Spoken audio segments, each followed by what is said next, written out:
Today, we're digging into something pretty fundamental, actually. It's about how we pay for things, specifically here in the EU. Yeah, it affects everyone, really. Exactly. We're looking beyond the rules we kind of know now, PSD2, and moving into what's next, PSD3 and this thing called the Payment Services Regulation, or PSR. You could almost call it like a PSD 2.5, maybe? Or maybe PSD 2 Turbo. Yeah, turbocharge. It's meant to modernize things, deal with, new problems that have popped up. Definitely.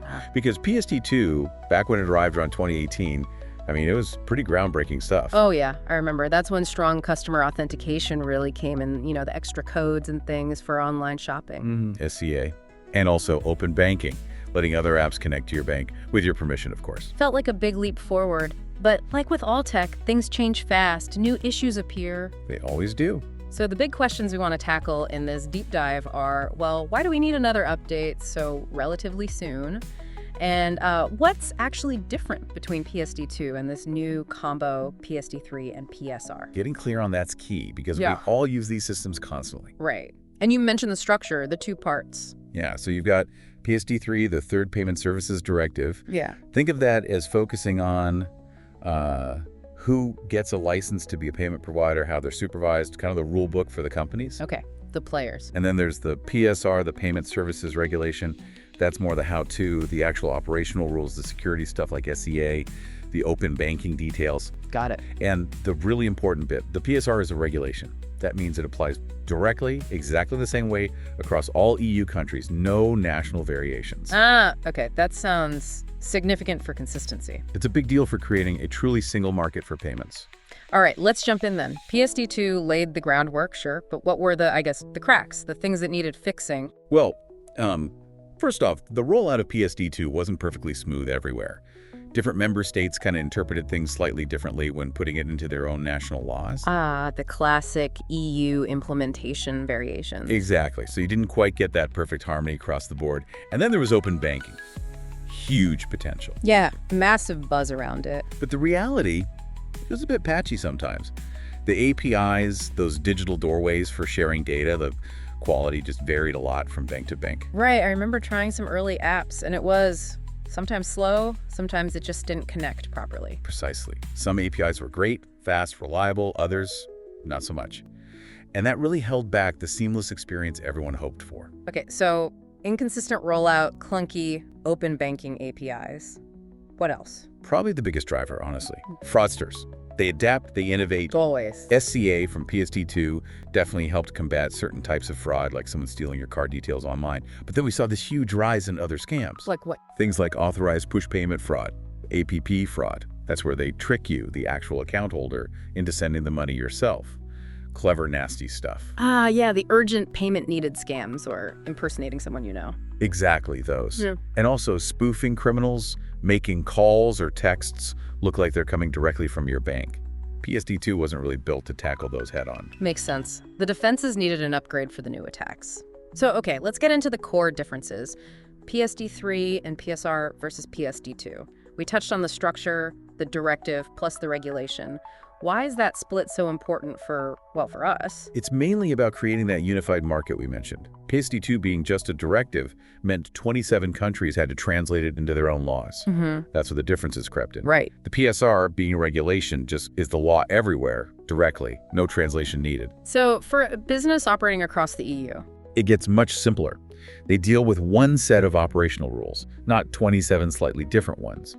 And that simplification, could eventually trickle down. Maybe easier payment options online, maybe even slightly lower costs if compliance is less of a headache for businesses. Okay, so a more level playing field, ideally leading to better services for consumers. Makes sense. Now, the big one fighting fraud. You said PSD3 PSR is really stepping up here.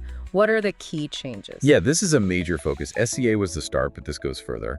A huge one is making IBAN and name matching mandatory, sometimes called verification of payee, or VOP. Okay, and not just for instant payment? No, the plan is for all standard credit transfers. So SEPA transfers, for instance. Right. So how does that work in practice? When I go to send money? Before you hit confirm, your bank has to check if the name you typed in for the recipient matches the name officially linked to that IBAN, that account number. If there's a mismatch, it flags it to you, gives you that pause, that warning. hang on, the name doesn't match this account. Are you sure this is right? It's aimed squarely at stopping those APP fraud scams where you're tricked into paying a scammer's account. That sounds like a really practical barrier against getting duped. What else on the fraud front? Another interesting move is creating a proper legal basis for payment providers to voluntarily share fraud-related information between themselves. So banks talking to other banks or payment apps talking to each other? Exactly. Things like suspicious IBANs they've spotted, new scam tactics they're seeing. They can share this intel via dedicated, secure platforms.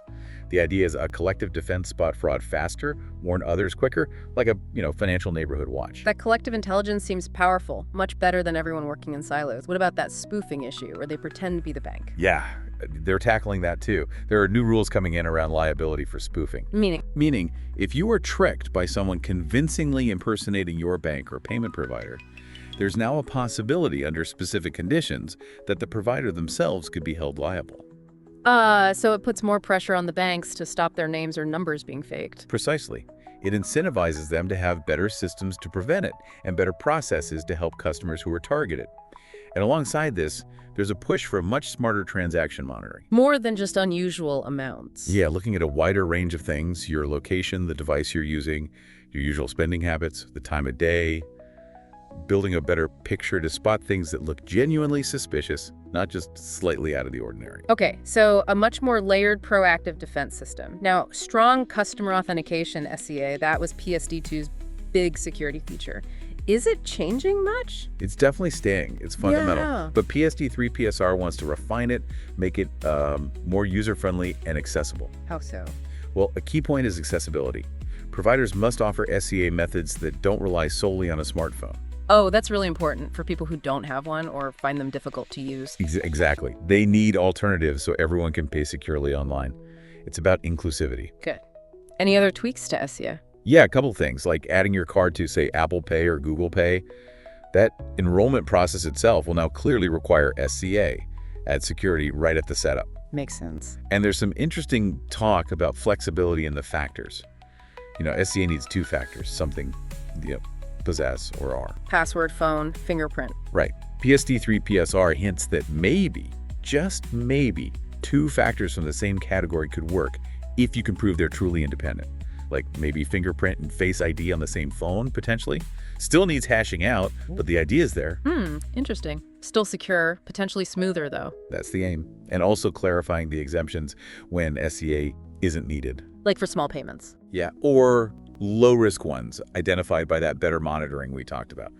Or, say, regular subscription payments after you've authenticated the very first one. Trying to cut down on unnecessary steps for safe transactions. Okay, that balances security with convenience. Let's switch to open banking. PSD2 kicked it off, but we said it was a bit inconsistent. How is the new framework fixing that? This is getting a serious overhaul.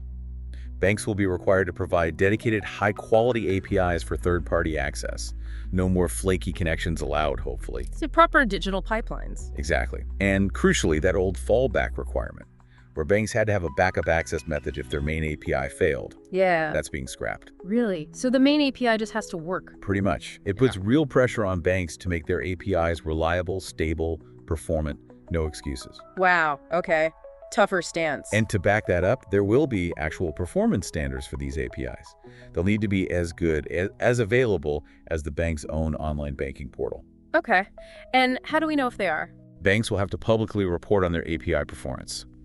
Uptime, speed, that kind of thing. Transparency to drive improvement. That's quite a change. Public scrutiny. Anything else for open banking? Yes. And this is a big one for consumers, I think. Permission dashboards. What are those? Inside your regular online banking, you'll get a dedicated dashboard showing you exactly which third-party apps, maybe a budgeting app or a payment service, have access to your account data.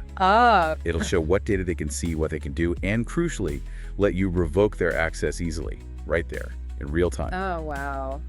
That's brilliant. Total visibility and control in one place. Exactly. Puts you firmly in control of who sees your financial data.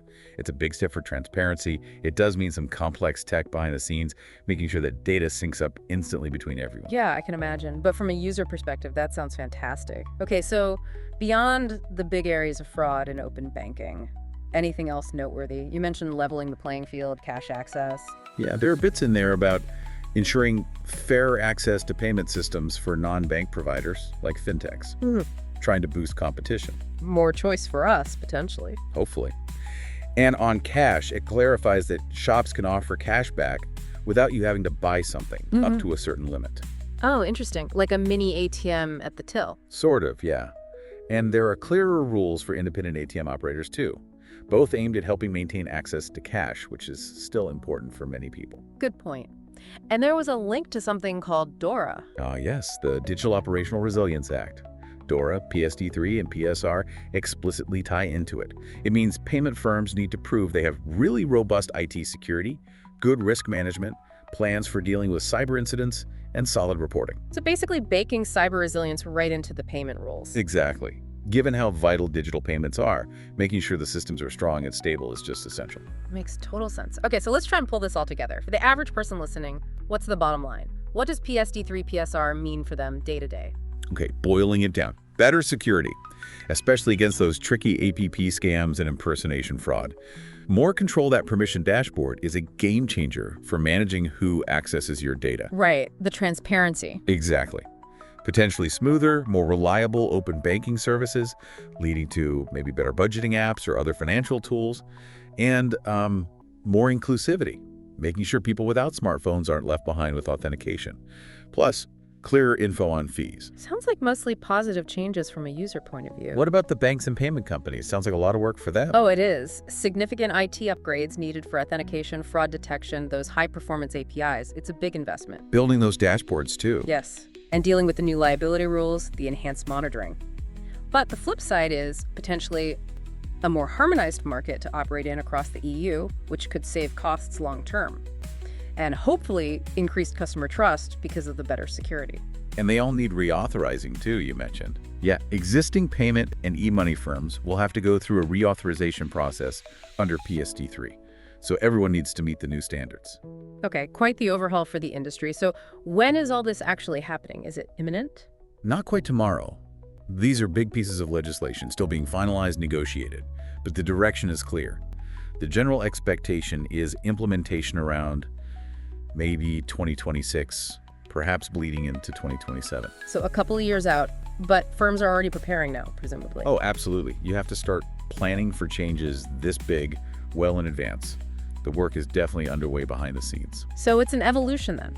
Building on PSD2, patching the holes, adding new features for the current landscape, aiming for what? A more secure, competitive, user-focused payment world in Europe. That's exactly the goal. Taking the lessons learned, tackling the new threats, and trying to make the whole system work better and safer for everyone in this digital age. Okay, well, that was a really thorough look at what's coming with PSD3 and PSR. Thanks for breaking that down.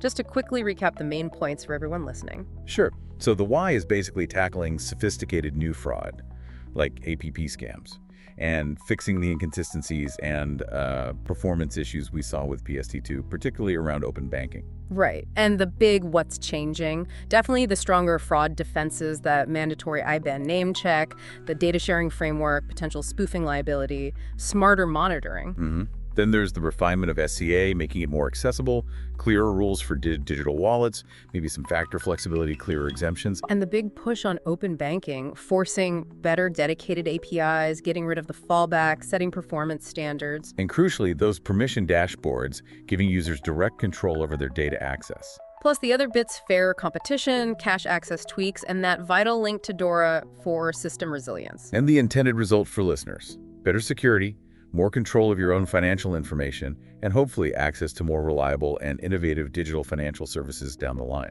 Really interesting stuff. You know, thinking about this level of transparency and control over financial data access, it does make you wonder, doesn't it? How so? Well, what other parts of our digital lives could really benefit from something similar? Similar dashboards, similar controls over who accesses our data and why.